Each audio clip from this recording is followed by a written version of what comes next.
Avatar 2, is Pandora a universe worth revisiting? Most definitely. I've seen things people wouldn't believe. Hey, what's up, guys? I'm Brian. This is Tech Therapy. This will be a full review of the brand new Avatar 2 Way of Water. These video reviews that I do are rather long. We'll kind of keep the names out of it. We'll try to keep it as spoiler-free as possible. I'm not really up on the names as much, so I'll just throw a picture of the character I'm describing on the screen, as I just got home from the film and I wanted to be able to film this review for you. One, the movie is absolutely amazing. Phenomenal film, worth seeing, to the point where I'd recommend shutting off this video, trying not to watch any reviews of it. Go to your local theater and see this one in the theater. In 3D, high frame rate if possible, or even IMAX, but go see it. Don't take anyone else's word for it, including my own. It needs to be seen in the theater. As much as I'm a home theater AV reviewer, TV, surround sound, things of that nature, there's nothing that can replicate this for you other than seeing it in the theater. The 3D, the sound, the effects, everything eye-popping can only be done in this theater, or in a theater. You need to see it there to really get the entire experience of this film, which is a con later in this review. But for those of you, this new generation, even younger generation, that says, well, look, I'll just watch this one on my phone when it comes out, or I'll stream it, do not do that. This movie needs to be seen and experienced in the theater. Many directors have said that in the past, even Tom Cruise in Top Gun. This is absolutely that. This needs to be seen in the theater, experienced in 3D, especially, and high frame rate if you can possibly do it. I'll keep this review pretty spoiler free. Again, the names, I'm not going to throw out the character names. I'll put them on as I speak about them. But with this film, I will tell you that you're watching a review of it. If you have seen it, let me know what you think in the comments. It's been out for a few weeks. I purposely did not read a single review on it. Didn't care about what anyone thought. I did a video myself, a tech therapy video, on Is the Wow Gone from Hollywood.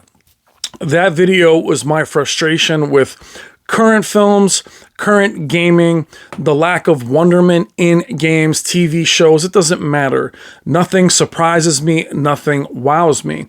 And in that video, I do bring up Avatar. The reason I bring it up, quickly to give you some context of how I feel about this film, is that though I love the first film, it came out so long ago, and the story was so simplistic. It's been covered by many people saying that it's a Fern Gully, Dances with Wolves type movie. The execution and the technology of that film blew everyone away, that we almost didn't see how simple the story was.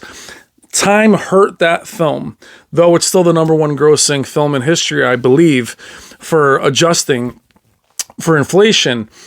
It still stuck with me, but it wasn't a world I cared about going back to. And then when I heard it was going to be in the water, I did have that eye roll, and I was like, ah, man, come on. I love James Cameron, but I want to see him return to some other stuff or do some new films. I wasn't excited that they were doing 3 or 4 of these. So I went into this kind of yawning.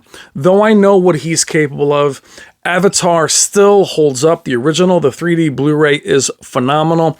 We never got 4K Blu-ray. We all know that 3D basically died. For TVs, definitely. It's still available on projectors. I have a few projectors that still have it, but 3D is basically dead for the most part. So going into this, with all that said, you would think I'm going into it with a closed mind. No, I asked for this. I asked for something to wow me, and this film delivers from the first minute all the way through the 3-hour runtime. Now, technically, they will keep this, again, relatively spoiler-free. I'll let you know when I get into kind of spoilers. Technically, it's like nothing I've ever seen, ever. It blows away the first one in every single scene. The 3D, the implementation of the 3D. A lot of 3D films can come off as rather flat. Something's in the foreground, something's in the background, and you can see where that's the 3D part. This film, from the very first scene on, the 3D is throughout. Trees, rain, walking through vents, battles. It is all over the place to where it's an integral part of the film. Now I think once it's home, you'll still get a three-dimensional feedback or impact simply because of the way it's filmed. But the fact that it's here organically is something other 3D films always struggled, and why, to me, it died. It was a very expensive technology. It never really did well on TVs. It was tacked on to films like Clash of the Titans here and there. When it's built from the ground up, nothing can touch it. I mean, it really would be something I wish would come home again in this way. But the labor of love, every dollar spent on this film is in every single scene. There is not a scene wasted in terms of the technology or the visuals. It's a technical tour de force that you have to see. To the point where I felt like every game that I own on PC and console was garbage. Every movie I saw in the trailer was garbage. It really was just unbelievable. Sound design, the way the Na'vi look now, the different Na'vi in the water portion, the way they were able to the emotions they were able to show, the way the characters were. Unbelievable how they were able to convey this kind of emotion.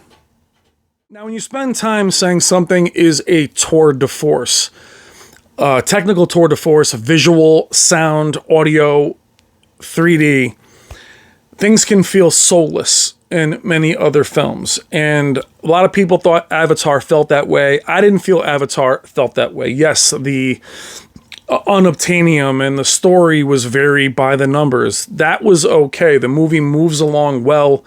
The pacing is well in the first one. It just, I think people looked at that and said, oh my God, the story's pretty predictable. I lost interest in that movie because it's been so long. The second film, I expected to feel very familiar. The transition, quickly back to the animation, and I was saying about emotion. The little differences in their makeup, their ears, their eyes, the way they're able to show emotion, they're showing more emotion than most films and movies that I've seen recently. That would typically take you out of films, is CGI, seeing these effects. This is done so well. You don't know what's practical, what's computer, what's digital, no idea, and it doesn't matter. Every dollar spent on screen, no doubt. And the characters are awesome. Love the characters, love the returning characters. Now we're going to go into the story a bit. James Cameron, as far as I'm concerned, is undefeated. He's only done very few movies compared to a lot of other directors that are revered as highly as he is. But this film, like Alien, even though he didn't do Alien to Aliens, that sequel handshake to give you continuity is handled amazingly here.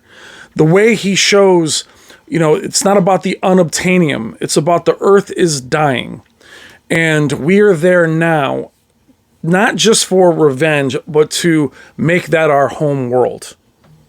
To take over, to give us a place to go. Now, I wish they spent a little more time on that part of it, but I think that's been done in so many films, they didn't feel the need to go there.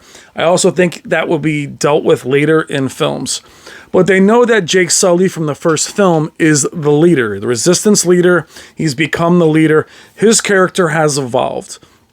But the pass off from the first one to the second one, the characters that return, is done so well. It gives you enough to remind you of the first one. The Colonel returns. That's in the trailers. That's not really a spoiler. But the way it's handled, the way they show a bit from the first one, enough to pass the baton to the next film, never drags you down. It's welcome to see where they were and where they are. That's always tripped up in a lot of new films. Either they don't acknowledge the original or they go too far into it. They give enough love to the characters in the first one to move on to the next one. Jake's a parent now. Zoe, can't say her name right now, but the character, they are both in this film evolved. They're parents now. Their values are much different. They're also leaders of this clan. They're part of that, and they had to evolve for that. What's very important in this film, and something that's lacking in all films now as far as I'm concerned, is the young cast that they put in. The young characters have time to breathe in this film. They have time for you to get to know them. And let's face it, teenage characters, young characters in a lot of films now are throwaway. They're annoying. They're angry. They're so sarcastic. And I judge that by the eye roll of how I feel in a lot of these films. If I'm like, oh my God, oh, this guy, oh, this chick, she's talking. No, this film doesn't really have that. I liked the new characters. I like them. The makeup, I should say, the animation is done so well. There's only one character that I can tell from the first one, being Sigourney Weaver, who is in this film to some degree. So a little bit of a spoiler, but a lot of you guys knew that going in. That's handled very well. Probably the only one that looks so much like their real counterpart that could be a little bit distracting for that character, Kitty, though I really liked that character. Character Spider, who is a human in this, I thought was very good. He reminded me of the little boy from Mad Max with the boomerang, and all the other characters, the brothers, the sisters, all were very good, but they were given so much time on screen to breathe, to get you to know them, where Jake's character, or Jake and Zoe's character, are off screen a lot. It kept it from being repetitive. And initially, I'll tell you, when I first started the film and you started in the forest, I was like seeing Pandora again. It didn't give me the wonderment of seeing it for the first time. It was a very soft image coming in. I was like, oh yeah, I remember this. They're not going to blow me away that it did in the first time. And that's what I'm trying to convey to you guys with this entire film. I went in thinking I wasn't going to be blown away. Even image quality, I'm like, oh, this is Pandora. Here's the floating trees. And then once they get into the very first scene, 15, 20 seconds in, my jaw was on the floor. And everything was wow. Wow. Whoa. Wow. There's nothing you have at home. I don't care what projector you have or what LG OLED or Sony or whatever you have cannot touch what you'll see in this film. That's how strongly I felt about the visuals, the experience, the size. The 3D brings you in. I know I'm talking all technical stuff more in the beginning, but bringing you in, the immersion, the wow factor of that world, and the way the lighting and the wildlife, the plants, everything that was designed from scratch really takes you over in this film. That immersion on a large screen with 3D, the audio, the color in this film, the times of day, the rain, transports you there so well that I was lost in its world. And it was a world I didn't feel like going to, which is so important. I'm not a professional reviewer. I do reviews here and there. And as I mentioned, that former video that I did, Is the Wow Gone? I went in not super excited to see it. I saw it with my uncle, who I grew up with. Shout out to Robert. We see these movies together when I was a kid. To experience it with him and family is what it's all about. And we saw it and just, wow. Well, you can see by the way we were jumping in our seat. But there was also the emotional content was there. The family dynamic, the tribal dynamic. It didn't feel cheesy. There weren't those eye roll moments that take you out of the immersion like so many other films, like all of Marvel Phase 4 or Star Wars or anything like that. James Cameron, undefeated as I mentioned. There's something that he does better than anyone apart from maybe George Lucas and his original work. The technology that he comes up with and the alien life and the wildlife is so unique and so beautiful. Yes, this might look like a whale or this might look like a dolphin, but they go so into detail. Again, the wildlife, the grass, the sky, the sunrise, the moons, everything is so unique. but the military equipment from even back in the days of Alien, if you like Halo, thank Aliens.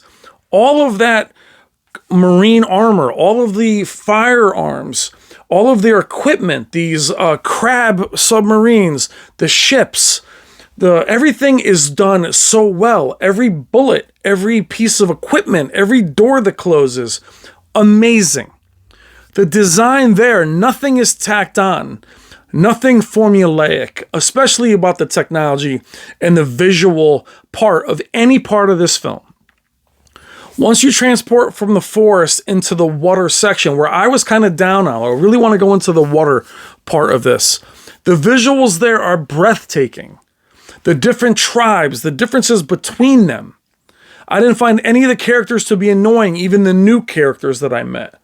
Again, didn't even recognize Kate Winslet in there, who I think is amazing, but I like that I couldn't really pinpoint who the actors were.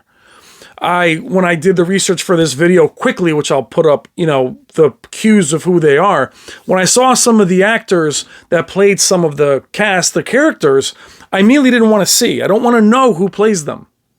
I don't need the voice actors and it's not necessary for me. Which is where Sigourney Weaver in this film, as happy as I was to see her, she plays a younger version, a daughter. And it's a little jarring because it's so obviously her, but still love that character. Once I got past that, still love that character. The characters returning are awesome. The cloning, they're not exactly the same characters. That was fantastic. And the story of why they're there, not chasing some unobtainium. They're there looking to create a new world, and also it became a revenge film going after Jake as being the reason that they failed in the first place. Now, this review has been mostly technical analysis, graphics, CG, sound, but it really all does work together. The story is not overly complex, nor does it have to be. Yes, the original film, when you break it down and you're looking at it, and again, a formulaic to the point of being like, oh, this is Pocahontas, this is for... I get all of that. I really didn't feel that here as much, nor did I really focus on it. I didn't watch any of the other channels that Critical Drinker, those kinds of reviews that I like those guys, Robot Head. Didn't watch any of that going in. I wasn't overly critical of the dialogue and the writing. The writing was good. The performances were good. There wasn't also, which I was pleased about, there wasn't this forced comedy. Moments that made me kind of giggle and go, oh, were just because when the battle sequences started, especially in this higher frame rate, though a lot of the frame rate stuff was underwater, the clarity of the image made you look at these battle scenes going, oh, wow. That's the part that had me laughing. There's a couple moments where there are tacked on little jokes here and there, but nothing like the quipping and the things we see now in every single film trying to turn things into a comedy. There was moments of fights and the kids going at it, which are things that teenagers would say that were funny, but it wasn't a comedy. When things get dark, they're dark. When things get dire, they're dire. It gets desperate. The filming, the world it brings you to is unbelievable. And when I first started watching it, what it made me feel in terms of what I haven't felt in movies lately is, one, rewatchable. I'll definitely see this again very soon. It's worth seeing again, even at its runtime of over 3 hours. 2, I cannot wait to own this, cannot wait to watch it in my own home. Those are two things that have lacked in cinema these days for me. I watch something that I even like now, I say to myself, I don't need to see that again. Or I watch it and I completely lose it because it's nothing that I really care to see again. I think the main characters have evolved enough as parents. The emotions they show are realistic. Even though it is an animated face, the voice acting and even the writing and dialogue were good enough. I don't need in a big movie like this for the writing to be overly complicated. It is very basic. You do have humans are back here again. Now, I will get into spoiler territory now. This is my criticism of the film, so if you don't want to get into spoilers, stop it here. Now, even here, I'll be light on spoilers, but I will say that there are parts of the film that I found a little repetitive. One, I do wish that, as we mentioned before, they would show Earth a little bit of exposition on how Earth really is struggling. I think that would have been cool to show that. But again, that's been done in other films, so I think they want you to just use your imagination for that, and I do think it's going to be addressed going forward. But there was some parts that were repetitive. The abduction of the kids is something that happens 2, 3, 4 times in this film. It got to feel a little bit stale. It got you feeling like, oh my God, these kids. And the kids, I like the kids, I like the characters, but the youngest son in particular is constantly screwing up. And enough to where when he screws up at one particular point or any of the points, it's not like he screws up a little bit, like he really screws up. And he's like, I'm sorry, my bad. And then like the next scene, he goes back and does something again that is, going to bring apart the entire world.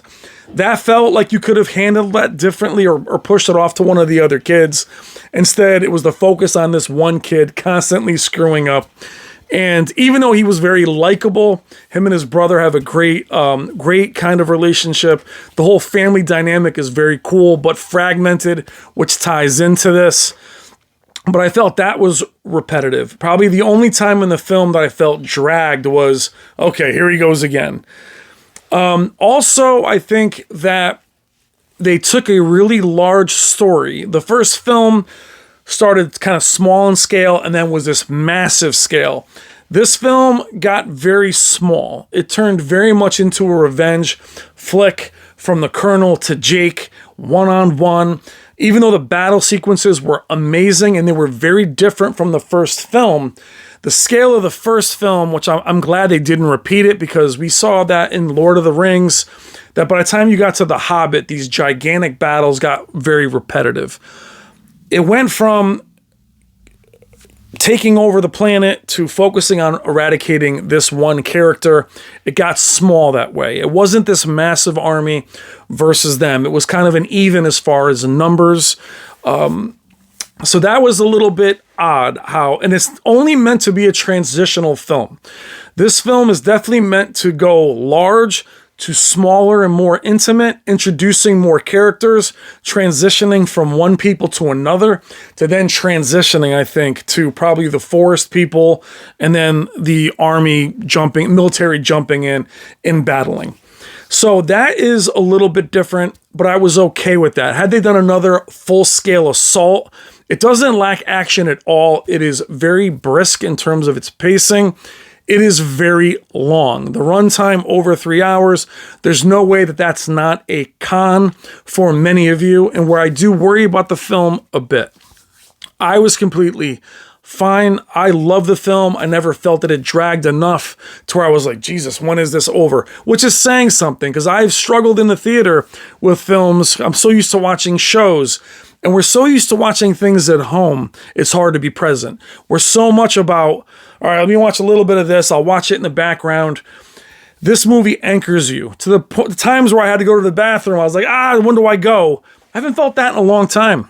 Now in movies, if I gotta go, I go. I'm not worried about it. I was glued to my seat. The wonderment, the world, the 3D, the visuals, incredible. Had me glued in. The story grabbed me enough emotion to grab me.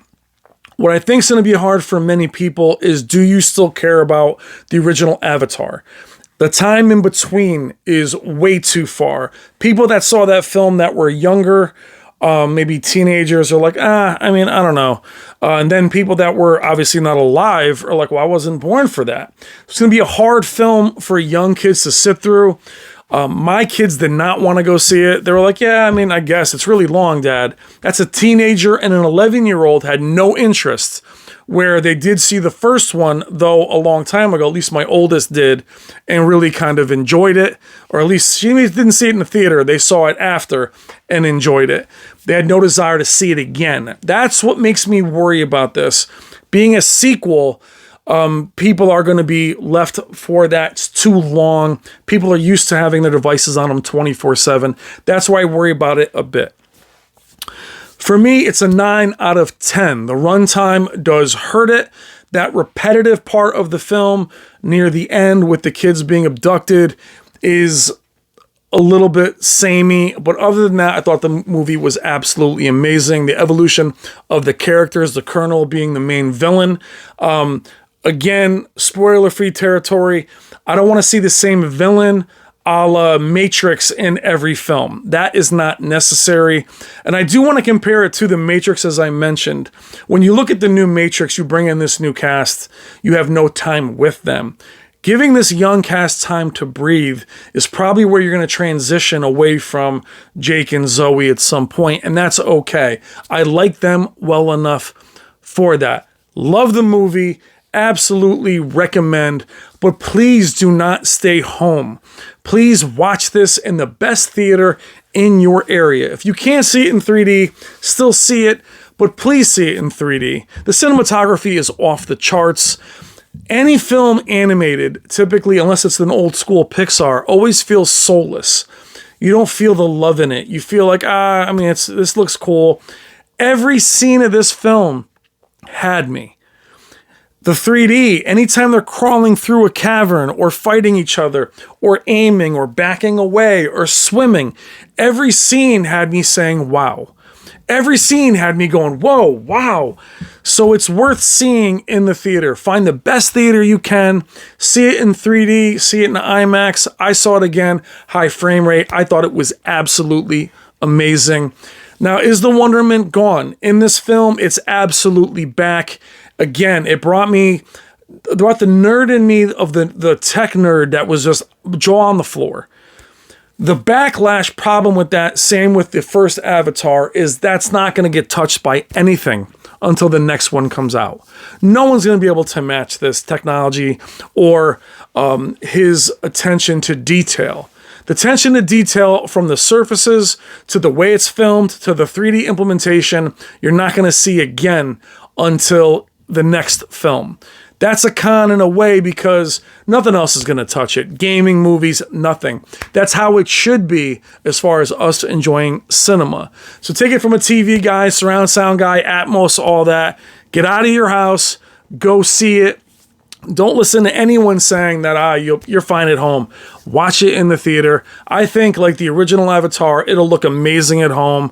Don't expect a 4K Blu-ray. There's no Avatar 4K Blu-ray. Hopefully it brings back 3D. That's another conversation. But for Avatar 2, an absolutely amazing film that you need to experience in person. The cons are the cons that I mentioned. Love the characters, love the design, love the different locations. The action was off the charts. Comedy at a minimum. It's an absolute must-see. I'm Brian. This is Tech Therapy. Thank you so much for watching. I will see you in the comments. Love you guys.